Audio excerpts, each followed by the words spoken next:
Bonjour à tous, je suis la Critique Masquée et bienvenue dans cette quatrième rétro-critique consacrée à la saga Fast and Furious. Et donc aujourd'hui, logiquement, on va parler de l'épisode 4, Fast and Furious. Oui, parce qu'il n'y a pas marqué 4 sur le titre, c'est assez étrange. Cet épisode est l'occasion de retrouver le casting d'origine, Vin Diesel, Paul Walker, Michelle Rodriguez, mais il est quand même réalisé par le réalisateur qui avait fait Tokyo Drift, donc l'épisode juste avant. Alors le film commence fort, ça commence par un braquage, un peu comme dans le premier épisode de Camion, où l'équipe de Vin Diesel va aller voler des citernes, et il y a Anne, donc en fait on découvre que le film se passe avant Tokyo Drift. Et ouais, j'avais bon sur ma deuxième hypothèse, si je me souviens bien. Et d'ailleurs, le personnage de Anne, j'ai appris ça grâce à Monsieur Cinéphile sur Twitter, la fameuse patate violette, je vous invite à suivre ce compte qui est très sympa. Et ben Anne, en fait, c'est un personnage d'un autre film de Justin Lin. Et ouais, donc il a apporté un personnage d'un autre film dans la saga Fast and Furious. J'aime bien le concept, ça fait un peu Cinematic Universe, c'est très tarantinesque. Donc l'équipe de Dominic Toretto, alias Vin Diesel, braque donc 5 citernes qui sont attachées à un gros camion en République Dominicaine et les distribuer aux gens qui font des courses là-bas. C'est un peu bizarre la scène d'après. Le braquage est vraiment impressionnant, ils utilisent des espèces de camionnettes qui font marche arrière, ils arrivent à accrocher les citernes et se barrer avec. Bon, et ça part en couille parce que le mec sort un flingue, et finalement ça finit en accident. La citerne, elle est en feu, elle roule comme ça, et Vin Diesel, il arrive à passer juste en dessous, calcul au millimètre. C'est une belle séquence pour réintroduire le personnage de Vin Diesel. Là, on se dit, putain, mais ce gang est devenu encore plus taré qu'avant, encore plus impressionnant. On découvre qu'ils sont associés avec d'autres mecs, donc il y a Anne, il y a 2 Brésiliens qui parlent toujours brésilien. Ouais, ça donne envie, là, tu rentres dans le film, tu fais, ouais, putain, c'est du Fast and Furious, ça va être cool, quoi. Après ça, on a l'introduction au personnage de Paul Walker, alors là, c'est une course-poursuite urbaine dans Los Angeles, où il est à la poursuite d'un mec, et c'est vraiment style La mémoire dans la peau, Paul Greengrass, quoi, caméra à l'épaule, shaky cam, il court sur les toits, c'est très inspiré de Greengrass, honnêtement. La séquence est bien, je l'aime bien, parce qu'elle est punchy, pareil, ça réintroduit le personnage de Paul Walker, et tu te dis, putain, mais là, je retrouve Vin Diesel, Paul Walker, je retrouve vraiment l'esprit Fast and Furious, ça va être de la bombe, ce film. J'étais super hypé après ces 2 séquences. Suite à ça, Vin Diesel reçoit un coup de fil qui annonce la mort de Letty, aka Michelle Rodriguez. Et là, c'est bizarre quand même d'apprendre la mort d'un personnage aussi important qu'elle, hors champ, par un coup de téléphone. C'est un peu suspect, hein. J'ai pas vu la suite, hein, mais ça m'étonnerait pas qu'elle ne soit pas vraiment morte, si vous voyez ce que je veux dire. Ensuite, il y a l'enterrement de Letty, où Paul Walker est présent parce qu'il aimerait bien arrêter Vin Diesel, parce que Vin Diesel est toujours recherché pour ce qu'il a fait dans le premier, mais Vin Diesel ne vient pas, il observe l'enterrement au loin. En fait, Paul Walker, depuis le début du film, il travaille pour le FBI, il a été réintégré après Fast and Furious 2, et il est sur la piste d'un cartel, le cartel de Braga, où il essaye d'obtenir des informations. Le mec qui poursuivait lui a donné le nom de quelqu'un qui apparemment connaît le cartel et sait comment ça se passe. Donc il va remonter la piste jusqu'à réussir à s'introduire dans ce cartel, mais en parallèle, ça qui est intéressant dans ce film, c'est qu'il y a Vin Diesel qui va enquêter sur la mort de Letty, et lui aussi va remonter la piste, et ça va le mener au cartel de Braga, et donc les deux vont se retrouver durant une course d'initiation, un peu comme dans le 2, où Braga leur fait faire une course pour savoir quel est le meilleur pilote pour en recruter un, et donc ils vont participer à cette course. Vin Diesel va gagner, mais Paul Walker, par un procédé que j'expliquerai plus tard qui est pas terrible, va réussir à intégrer le cartel pour faire des go fast, et là après va se passer plein d'événements dont je vais parler un peu par la suite. Donc le film part sur des bonnes bases, je trouve, et baisse vraiment au fur et à mesure de l'histoire, mais il y a quand même un truc qui est très drôle, c'est Vin Diesel qui est vraiment en mode mais super badass, quoi. On sent que Vin Diesel, il a dit « Ok, je veux bien revenir dans la saga, mais vous faites de mon personnage un putain de dur à cuire des familles, quoi. » Le mec, tu peux pas tester avec lui, c'est vraiment... Mais c'est tellement... les curseurs sont tellement poussés au maximum sur le côté dur à cuire, ça m'a vraiment fait marrer, quoi. Il y a 2 séquences où il menace des gens. Il y en a une où, genre, il arrive dans un garage pour faire parler un gars, et direct, il prend le mec, il le teste sur une voiture, il appuie sur une pédale, il y a un moteur qui tombe, il retient le moteur au dernier moment avec une chaîne comme ça, genre pour le menacer. Enfin, tu sais, genre, c'est tellement... c'est tellement trop bien fait, quoi, improbable de réussir à faire ça, à exécuter cette menace aussi parfaitement. Donc il y arrive trop bien, donc il est super menaçant. Après, il y a une autre séquence où carrément il suspend un mec par une fenêtre pour le faire parler, donc ça m'a fait penser à Terminator, à Schwarzenegger dans Commando, qui fait ça au-dessus d'une falaise. En plus, il fait pareil, il le lâche.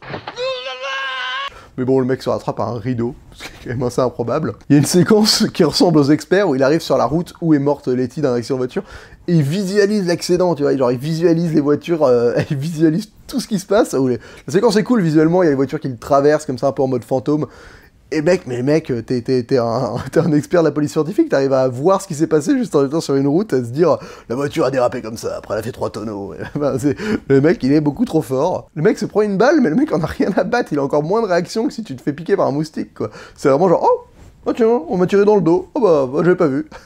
Et après on lui enlève, pareil le mec, on lui enlève, rien à foutre, il serait limite là à faire bon, c'est un peu chiant là, putain c'est long hein, tu pourrais l'enlever plus vite s'il te plaît. Hein. Mais mec, genre dur à cuire, mais enfin, je trouve ça hyper drôle d'avoir poussé le curseur de ce personnage à ce point là quoi. Paul Walker est pas en reste non plus, il y a une séquence où il va libérer la sœur de Dominic Toretto dont il est plus ou moins amoureux, donc il la libère, et quand il revient au commissariat, le mec qui l'avait arrêté au début, qui avait dit bah mec, tu libères mes témoins comme ça, genre tu te prends pour qui? Et Paul Walker au milieu du commissariat, lui éclate le nez, le prend la gueule, lui éclate la tête contre le mur, donc le mec est en sang au milieu du commissariat, personne ne move, tranquille, le mec a le droit de faire ça, donc tu vois genre ils essayent quand même de rendre les personnages bien badass, et honnêtement, bah ça m'a fait marrer, parce que je préfère que le personnage soit comme ça, que comme le mec dans Tokyo Drift, qui a strictement aucun intérêt, et t'es pas attaché à lui, là au moins Vin Diesel, il est tellement over the top que, bah c'est intriguant, quoi, t'as envie de savoir ce qui va se passer après. Donc comme j'ai dit, je trouve le début du film vraiment intéressant, la présentation des deux persos, ça donne vraiment envie de les retrouver. La mort de Letty, c'est un événement assez surprenant pour te donner envie, les doubles enquêtes qui se croisent, ça fonctionne bien. La grosse course pour prouver qu'ils sont les meilleurs pilotes, qui ressemble beaucoup à celle de Fast and Furious 2, parce que c'est le même principe, hein, c'est un test pour réussir à rentrer dans un cartel. Elle est très très bien foutue, bien urbaine, ça bouge dans tous les sens, il se passe plein d'actions, il y a plein de trafic. Elle ressemble bien à celle de Tokyo Drift, on sent que Justin Lin, il a toujours la maîtrise pour réussir à filmer ses courses de bagnole, et donc là, ça donne vraiment envie. Et après, je trouve que le film commence à sombrer un peu dans le ridicule, parce que malheureusement, le film est sur un ton, encore une fois, très sérieux, beaucoup moins déconnade que le 2, évidemment, même un peu, vraiment dans le même ton que Tokyo Drift, où on est dans un côté sérieux, enquête, meurtre, voilà, on n'est pas là pour déconner, mais le problème, c'est que quand tu fais un film comme ça, qui est donc presque un polar, un C noir, bah, moi, dès qu'il y a des trucs débiles, ça me sort de l'histoire et j'arrive plus à prendre le film de manière crédible, quoi. J'arrive plus à croire à ce qui se passe. Il y a beaucoup de trucs cons dans ce film. Alors on va rentrer dans la séquence pinaillage, hein, dans la séquence la foire aux trucs cons. Donc le braquage du début, les voitures qui arrivent à faire du 80 à l'heure en marche arrière, ça j'avoue que c'est pas mal. Alors leur braquage est certes impressionnant, mais la route est totalement vide. Alors je connais pas le trafic en République Dominicaine, mais ils ont vraiment du cul de tomber sur une route totalement vide. Ils croisent pas une voiture en 5 minutes de course, quoi. Une citerne en feu comme ça, je pense que ça explose dans la minute. Mais là non, là pour les bienfaits du badasserie de Vin Diesel qui passe en dessous, la citerne n'explosera pas. Alors après, au niveau de l'enquête, il y a vraiment un détail qui pour moi m'a pourri presque tout le film, c'est cette histoire d'empreinte digitale. Donc, je récapitule un peu ce qui se passe. Paul Walker, il perd la course, donc c'est Vin Diesel qui est recruté pour faire le Go Fast. Mais il se laisse pas abattre, et il a l'idée de faire tomber un des pilotes habituels de Go Fast pour, je sais pas moi, utilisation de drogue dans sa maison, enfin il débarque avec le SWAT, l'arrestation super suspecte. Et le cartel, ils se disent pas, tiens, c'est super bizarre, on a fait passer des tests hier, il y a un de nos pilotes qui se fait arrêter ce soir, bon bah on va recruter le deuxième meilleur mec, quoi. Ça paraît normal. Non mais le mec est super suspect, je sais pas, enfin... Donc au final, bah parce que le cartel fait pas très gaffe, Paul Walker se retrouve à être recruté, donc il peut participer au Go Fast avec Vin Diesel. Et avant de participer au Go Fast, ils sont dans une soirée où ils sont introduits à l'assistant de Braga, le deuxième du cartel, donc un mec, c'est lui là. Et donc ils parlent, ils discutent, ils sont dans une soirée. Et à un moment, le mec s'éclipse et Paul Walker le suit un peu de manière filoute et découvre qu'il est dans une salle qui est gardée par des gens qui se barrent de manière totalement inexpliquée devant la salle. Et il découvre qu'il boit un verre avec un mec qui doit être Braga, tu vois, ce vieux mec là, lui c'est le patron du cartel, c'est sûr. Et Paul Walker, on sait pas comment, arrive à récupérer les 2 verres qu'ils boivent. Et donc il donne ces 2 verres pour analyser, pour récupérer les empreintes digitales. Donc le mec est quand même au FBI. Hein. Mais il donne une raison à la meuf, genre ouais, fais-les analyser par des labos indépendants. Je sais pas trop pourquoi, donc c'est vraiment, tu sens, tu te dis mais pourquoi il fait pas analyser tout de suite? Et les analyses vont mettre tout le film à être faites. Et elles vont débarquer, les résultats vont vraiment arriver à une séquence de fin où il découvre en fait que Braga, bah en fait c'est pas le vieux c'est juste un homme de paille, qu'en fait Braga c'est l'assistant. Waouh, quel twist de ouf. Et la meuf, donc ils sont là à faire une espèce un faux deal où ils essayent de faire rencontrer le mec, et donc ils doivent analyser la tête du mec, savoir si c'est vraiment Braga. Et la meuf elle est dans le QG du FBI pendant qu'ils font l'arrestation, quoi. Et elle reçoit un fax qui arrive à 2 à l'heure. Donc déjà, je trouve ça hyper bizarre que le truc n'apparaisse pas sur un écran d'abord, tu vois, que t'envoies pas un mail où tout apparaît d'un coup. Non, là, t'as d'abord le nom du mec, l'empreinte digitale qui confirme que c'est bien Braga, et la photo qui arrive tout à la fin du fax. Donc ça m'a fait marrer, parce que c'est totalement débile comme principe. Donc elle là, et on découvre qu'en fait, donc Braga n'est pas la personne qu'on a devant soi, mais en fait l'assistante Braga depuis le début. Waouh, ça m'a vraiment mis sur le cul, d'ailleurs, cette révélation. Et donc tu te dis, mais les empreintes digitales, mais pourquoi elles mettent autant de temps à arriver, à part pour que le scénario tire en longueur? C'est pas normal que le FBI mette autant de temps à identifier les empreintes d'un mec qu'ils ont dans leur base de données, quoi. Surtout que le mec a déjà fait de la tôle, donc il est dans les fichiers, enfin... C'est vraiment pas du tout crédible. Et ça m'a vraiment dérangé durant le film. Parce qu'il y a un moment, tu te dis, mais arrêtez de me prendre pour un con, quoi. Arrêtez de trouver des subterfuges pour faire avancer votre film d'une manière plus lente que ça devrait, parce que vous n'avez pas d'idée pour combler le vide, quoi. Mais c'est un peu symptomatique, dans ce film, tous les flics sont cons. Il y a la séquence où Paul Walker va donc rejoindre le point de rendez-vous pour participer au Go Fast. Donc il est dans sa voiture, il a un GPS dans sa voiture, il rentre dans un entrepôt et en fait il découvre que le cartel vérifie si les gens ont des GPS ou pas. Donc il tège le GPS dans une canette de soda, donc son signal disparaît, donc les flics ils sont devant un écran avec une vision satellite au-dessus de l'entrepôt avec le point de Paul Walker qui disparaît. Ok. Et après, donc ils mettent le cartel, ils mettent toutes les voitures dans un camion et le camion se barre de l'entrepôt et les flics, ils se disent pas Tiens, notre agent est rentré dans cet entrepôt, et un énorme camion en ressort. Si on le suivait, bah non, ils se disent rien, ils se disent « Oh bah on les a perdus, on sait pas ce qui s'est passé. » Mais non les gars, il y a un énorme camion qui vient de sortir, vous le suivez. Et pareil, à la fin, quand vous faites votre espèce de deal bizarre, déjà, chacun donne ses ordres, il n'y a pas de hiérarchie, le mec dit on intervient alors qu'en fait c'était pas le moment d'intervenir, bon voilà, les gars vous êtes totalement débiles, il y a une fusillade, tu comprends pas ce qui se passe, et Braga, il arrive à se barrer en bagnole. Les mecs, ils ont pas verrouillé l'endroit, quoi. Les flics, ils ont pas mis des barrages aux portes de l'entrepôt pour éviter que les gens se barrent en voiture. C'est super bizarre, votre opération, elle est super mal branlée, quoi.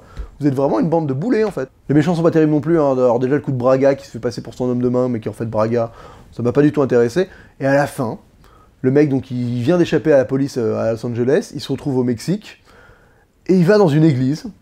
Alors, il y a genre un garde devant la porte, son adjoint, mais bon, qui surveille la porte.